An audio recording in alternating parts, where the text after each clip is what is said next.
শরৎচন্দ্র, বঙ্কিমচন্দ্র, রবি ঠাকুর থেকে আরম্ভ করে জসিমউদ্দিন থেকে কাজী নজরুল, অদ্যবধি এমনকি আপনার ছেলের বিয়ের চিঠি পর্যন্ত আমি দেখাবো। বুঝতে পারছেন তো? প্রত্যেকেই কিন্তু একটা লেখা লেখে, শেষ বেলায় হোক প্রথমে হোক, প্রিয় পাঠক মণ্ডলী, আমার লেখার মধ্যে কোনো ভুল ত্রুটি থাকলে তোমরা অনুগ্রহ করে আমাকে ক্ষমা করিবে, পরবর্তী সংকলনে শুধরে দেওয়ার প্রয়াস রাখিব। লেখে কি লেখে না?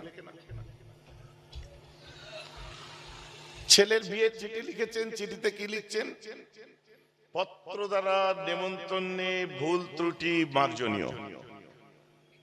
পত্র দিয়েছে, দাওয়াত করছে বলে ভুল হতে পারে, মার্জনীয়, বা পত্রের মধ্যে, ওই পত্রের মধ্যে কোন রকম বানান মিস্টেক বা ভুল ত্রুটি থাকলে দুটোই সব মিলিয়ে মার্জনীয়।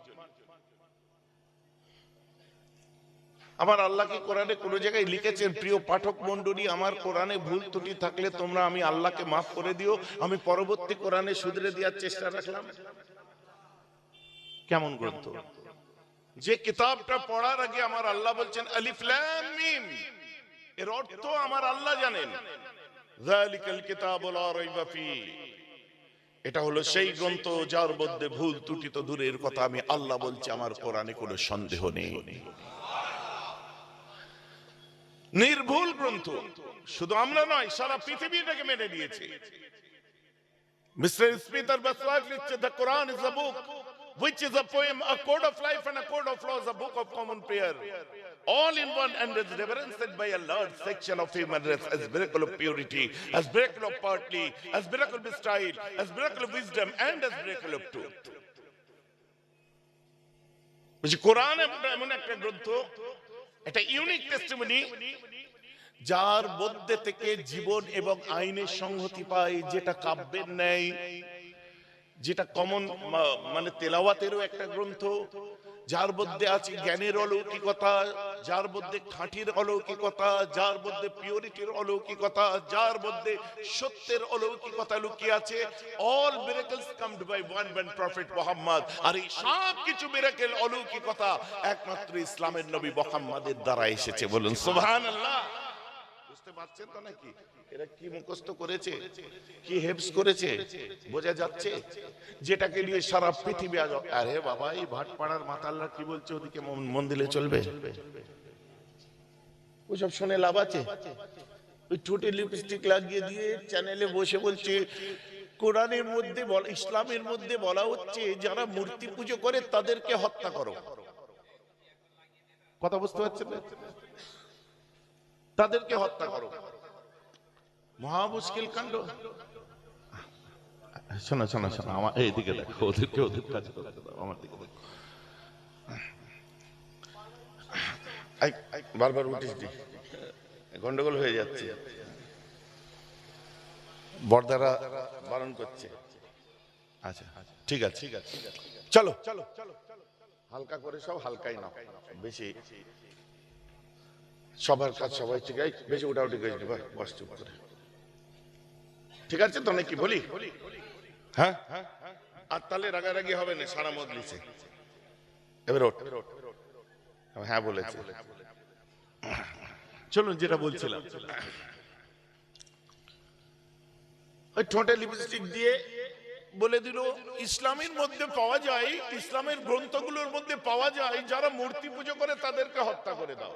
সারা কোরআন খুলে আপনি দেখাতে পারবেন না। না, কোরআনের মধ্যে বলা আছে মুনাফিকদেরকে হত্যা করো।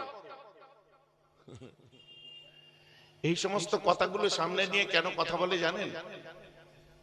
একটা আনমনা ভট্টাচার্য কদিন আগে বলেছিল হযরত মুহাম্মদ তো লেখাপড়া জানতেন না, উনি একটা এক হাতে হাদিস নিয়ে আর এক হাতে তলোয়ার নিয়ে বার হয়েছিলেন মানুষকে জয় করতে। কচু পোড়া জানো তুমি?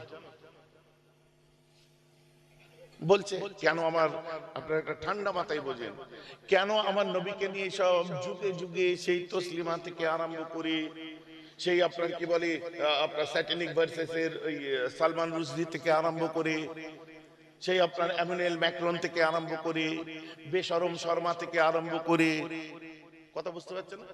পদে পদে আবার এখনো সব লেগে আছে, শুধু নবীকে নিয়ে বদনাম, কোরআনকে নিয়ে বদনাম। কেন? এটা একটু বুঝতে হবে। এটা ভদ্র মানুষেরা করে না, জ্ঞানী শিক্ষিত হিন্দু মুসলিম বৌদ্ধ খ্রিস্টানরা করে না। এরা কারা করে জানেন? যাদের পেটের উপর দিয়ে ট্রাক চলে গেলে কোনো ধর্মীয় জ্ঞান বার হবে না, তারা করে। এ কথা আপনি আমার স্যার যিনি মিস্টার এস এস সাধুকার মুখে শুনতে পারবেন না, পাননি কোনোদিন। এ কথা আপনি সুনীল গঙ্গোপাধ্যায়ের মুখে কোনোদিন শোনেননি। এ কথা আপনি অমর্ত্য সেনের মুখে কোনোদিন শোনেননি। এ কথা আপনি যত বড় বড় বিদ্বান, বিদ্যাসাগর থেকে আরম্ভ করে রবি ঠাকুর পর্যন্ত এবং ঠাকুর রামকৃষ্ণ পরমহংসদেব থেকে বিবেকানন্দ পর্যন্ত, গৌরাঙ্গ মহাপ্রভু থেকে আরম্ভ করে নারায়ণ পর্যন্ত, কোন মানুষকে কোনোভাবে কষ্ট দিয়া, দুঃখ দিয়া, কোন ধর্মকে খারাপ বলা, এটা তাদের নীতির মধ্যে ছিল না। ধর্মের নামে অধর্ম যারা এসেছে দেখছে এখন পার্টিতে হিট হতে গেলে ঘন্টাটা বহেরা বলে আওয়াজ হবে, বলে আওয়াজ হবে।